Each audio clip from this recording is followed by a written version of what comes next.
Welcome everyone to a casted game for Zerospace, and today spawning in the southwest corner of the map, playing in grey, we've got Chibi playing as the Protectorate faction, teaming up with good old Chibi. We've got Sick Boy playing in orange as the Grell. Their opponents in the northeast, playing in purple. We've got Cho playing as the Legion, teaming up with Cho. We've got Cute playing as the Grell. Welcome everyone to Pathfinder, a 2v2 map for Zerospace, currently in alpha stages of development, I believe. But we have got some Galavax action coming on in with Cho, taking out these little critters on the control tower. Now on this map, there are actually only 2 control towers, which is actually going to spice things up a little bit. Now curious is because down in the middle is a big sand pit of, well, both players might start to fight out this area. Although I've got to say there's not much to fight over, just some desolate sand. I'd say, you know, it'd be kind of interesting to see if there was 3 control towers. Now, on some of the other 2v2 maps, there are 3 control towers. On this one, there's 2. So I'm kind of curious because this middle area, I want to see how this ends up being played out. Like, is there really a focus down in the middle, or both teams going to go down the flanks? Either way, they have to make their way through the middle. And interestingly enough, it's going to be the tech hero joined in with... whoa, have a look at... Wait a minute, the dread hero has had an overhaul. So I took a little bit of a break from Zerospace, mostly because I was covering a lot of Age of Empires 4 stuff and a bit of Stormgate. Dread Hero's definitely got an overhaul in terms of looks, and we do see a Rhino coming from the Legion. Galavax getting the fireball on the Dread Hero. Dread Hero's dangerously low. Will he be able to skip on out of there? Does just about. Hey, Dread Hero, holy smokes, looks funky. I like it a lot. Very, very nice. So, of course, Zerospace has been development. And it's been in development for quite a while, and lots of things have been changing and improving as time goes on. The iterative phases are incredibly fast, but the turnarounds, the way these guys work is super fast. So it's really exciting to see Dread Hero going for stealth, trying to back away. Rhino chasing on over though, and we'll try and get surround. We'll get hit on them, and Dread Hero does stun them in the end. So good use of the abilities. Could be dangerous. Oh, just about to go down potentially here. It's going to be a tricky one to get out of this. I don't think he... Oh, manages to get another stealth out there with the extra movement speed. Manages to survive, which is actually a big deal. You don't want to lose your hero early on if you can avoid it. It's a big deal. If you start losing the control towers, you start losing you know, your competitive edge in terms of getting those talents, and then it all becomes a bit of a problem. Commandos jump jet out of there. Rhinos are actually pretty fast in the early game. So what I've noticed, or well, people have told me really, that the Rhinos are pretty good in the early game, but then they start to tail off. So we shall see if the tech into the Rhinos continues from the Legion. It is a new unit for the Legion, so it's kind of cool to see. And you see a Guardian Obelisk right down in the middle of the map as well, just giving good staging ground for an attack, with the Protectorate now attacking into a factory to get an Avenger or 2. Galavax sticking close to the Rhinos, trying to keep them safe and herd them in. The Grell hero with Cute grouping up together, and I've got to say Cute and Cho really are playing this together. The team in the southwest a bit more split up as things go, and it definitely has had an overhaul here. The Dread Hero and the Dread mercenary units, they look fantastic, I've got to say. I do love the camouflage. Whoa, I don't remember the animations being like that for the Dread Rover. That looks pretty cool. Now, in terms of base expansions, there has been a second base for the Legion.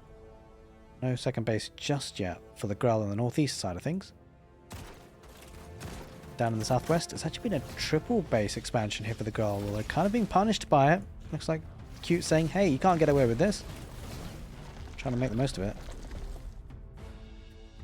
On the west side, the Legion, or the Protectorate rather, sorry, I've gone for a second base. And certainly looking to try and get control of the north position of the map, northwest. Bit of latency, bit of staggering, but it can happen at this stage. Protectorate Harvester on the Rich Flux. So Chibi getting some good Rich Flux coming on in. And Cho, by the way, I've seen Cho play quite a lot, and I know he loves his Flux. I mean, ultimately, Legion are pretty Flux heavy as a faction anyway. I suspect he's probably got quite a few Harvesters on the map. We'll have to see where we can find them. Must be somewhere, there we go. Probably down the south. No, they're not actually. Either way, speaking down the south, Dread Heroes coming on the east side, and looks like that is going to be decapped. Talents are starting to trickle on in, with Cute going for movement speed, Cho going for the value in death, Sick Boy going for booby traps, and improved infusion. In fact, I've not seen this one. Interesting. Your buildings and harvesters are booby trapped to explode when killed, dealing 90 damage. Okay, it might be a new one. Either way, Rhino's trying to protect that second base expansion, or third base expansion for the Legion. This is going to be a contestable area, I've got to say. A lot of commandos there for Chibi, trying to put as much pressure as possible. Rhino goes down. And Cho is under a bit of under pressure. There's a lot of units. Tech Hero swaps in the Rhino, brings them on in, and as Avenger has got the shield up on it as well. That's going to be super tanky. Might need a little bit of help here. Either way, down in the south, bit of an aggression on both sides. Galavac, that's where Cho's hero is. He's fighting on multiple fronts. Gotta be careful not to overextend. Or could be a trapped here. This is not great. He might need to try and beam on up if he can, but he might lose his hero. Looks like I think he loses it there. That's unfortunate. I gotta say, the animation for hero deaths on previous alphas, I gotta say I prefer that one. It was a bit more of an explosion and a bit more understandable that's what happened. I feel like I need to get a bit more used to in terms of the difference between beaming up and heroes dying. But I do suspect that Galavac's died there, I'm afraid. Do you start to see some of the Dread Raiders too coming in for the Legion? Right, Sick Boy. Or Chibi rather, actually, moving on west. Now, I'm not entirely sure if this is an infused Strider. Some Striders you can, well, any unit you can infuse, to be fair, if you've got a Grell hero or Grell unit or Grell faction in your team. An infused Strider is definitely a sight to see. It's an absolute beefcake. I think this might be infused. That's a lot of Grell units moving forward. The Sick Boy coming around on the east side. A lot of cultivators too. They're definitely expanding well, the team in the southwest. Fighting on two fronts as well. I like it. Protectorate on the west, Grell on the east. And do you see the Chaku Crabs popping forward there for Cute? I believe that is. Yeah, it's going to be Cute. Grell hero there involved too. Galavax joining in on the fun, but with Galavax in this east side position, that does potentially give a license for Chibi to move on the west side, and that's exactly what's happening. By the way, Galavax does have that upgrade now to the Fireball ability. Does leave a bit of an area of damage once it lands. Grell versus Grell. Legion versus Protectorate in the north. And yeah, it looks like he's really putting some pressure. Chibi trying to deny that third base. He's got a third base of his own, by the way, so you know, really dishing out damage. Getting a competitive edge. Rhinos, 3 of them, trying to hold that line, but 2 Avengers will take care of them if they get close enough. This is actually looking pretty dicey for the Legion. And the 2 Striders getting a lot of value. Guardian Obelisk comes out to try and defend as best they can, but that might be going down that garrison tower before too long. Down in the south, east, it's going to be the Chakra Crabs versus the Stingers. There is only one winner there, the Chakra Crabs. I mean, they're super tanky.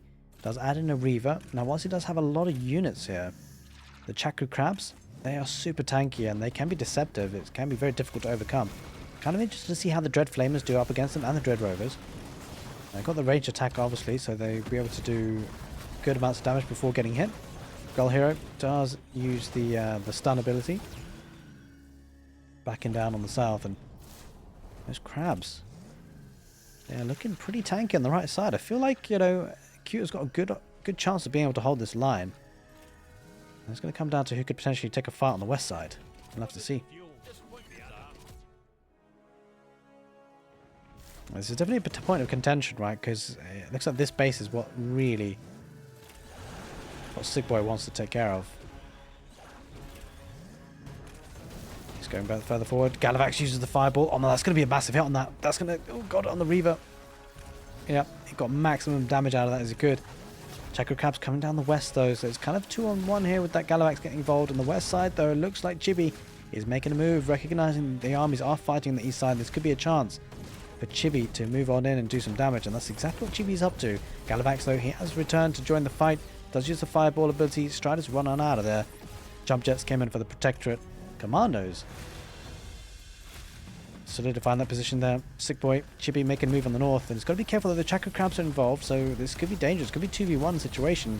Sick Boy might need to come in over here to join and help. Either that or push on in, and it looks like it's going to push on in. It'll be difficult to get here anytime soon, so but the Protectorate are kind of holding pretty well. Galavax uses the Fireball ability, forcing the Protectorate down further southwards, where the Chakra Crabs were kind of waiting, but there's only 1 or 2 of them remaining, which is not great. Oh, that's not great. The Nashers get absolutely ripped to pieces. And they're joining forces. Sick Boy coming in from the southeast, and yeah, this is not looking good for Cho and Cute, I've got to say. Sick Boy Chibi, they're pushing on heavily and they're joining forces slowly but surely. And I gotta say, this could spell big problems for Q. If they go up the ramp now, look at the supply difference. Is looking really good. Chibi with so much flux if he needs it. We're really combining the forces now. Plenty of Avengers. 2 Striders. Yeah, and this does look like a force that will be very difficult to deal with. Cho and Q struggling to hold this position. Cho might be coming in with reinforcements potentially. We'll have to see a couple of armored Thors which are being infused. But the trouble is, there's only 1 or 2 of them, a handful of them, and it doesn't feel like he's got enough. Piercing shot comes out there for Krieger. It's got 2 heroes here, the Legion. But there's so many units, just sheer number of units. Stingers are bountiful, and yeah, Q is going to lose that primary base before too long. Despite infusing units, it's not going to be enough to hold. And with Q almost pretty much destroyed and down and out, that's just going to need the Legion to try and hold on and do as best they can. But it's going to be tricky 2v1, of course. There is an infused Reaver as well to make things worse. Looks like Krieger about to fall, and I think with that, ladies and gents, I'm pretty sure that would be the end of the game. I hope you guys enjoyed this castle game for Zerospace, and if you did, make sure you give the video a thumbs up. Take care, and see you next time.